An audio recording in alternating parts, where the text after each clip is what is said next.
आज आम्ही पोहोचलोय मिरज जंक्शन वर, कारण की आम्ही कोल्हापूर ते कनी श्रवणबेळगोळ ट्रिपला जाणार आहे. 50ला गाडी होती, आम्ही बरोबर 6:15ला पोहोचलो. शेवट रे म्हणाला लगी. ते गेले गेले आपल्याला फॉलोअर्स म्हणजे आपला भाऊ गाठ पडला. आम्ही जे एक्सप्रेस चाललेलो त्याचं नाव होतं शर्वती एक्सप्रेस. त्याला 513 रुपये तिकीट बसलेलं, कारण की आम्ही दादरवरून तिकीट काढलेलं, मिळेल म्हणून. गेले गेले हे दादा गाठ पडला बघा. रोहित रमेश जाधव. सुकी भेळ तयार केली ती, एवढं भारी केली ती विषय हार्डच. अजून एक विषय पुढे सांगतो तुम्हाला. पुढे या मावशी आली बघा पेरू घेऊन. पेरू पण खाऊया म्हटलं, कारण की लई भुका लागली का कोणास ठाऊक. ही जी कॉपी आहे की नाही ह्या दादाने दिल्यात बघा आमासनी. लोक नसताना सुद्धा दिलीत. आम्ही नको म्हणालो किती पण तरी दिलीतच. आणि कधी पण एक कप करी डस्टबिन मध्ये टाकत जावा. बेळगाव मध्ये पोहोचल्यावर जरा चेहरा फ्रेश करून घेतलो.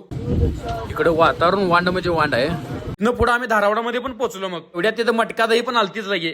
40 रुपयाला द्याल तिने, खरं पण एक नंबर लागाल. तर 12 वाजून गेली, त्यामुळे जेवणाचं पण नियोजन करायचं होतं. घरातनं जेवण बांधून आणलेलं, मध्ये वांग्याची भाजी, भाकरी, पळू, धण्याची चटणी आणि तिथली मटका दही. जबरदस्त कॉम्बिनेशन लागाल.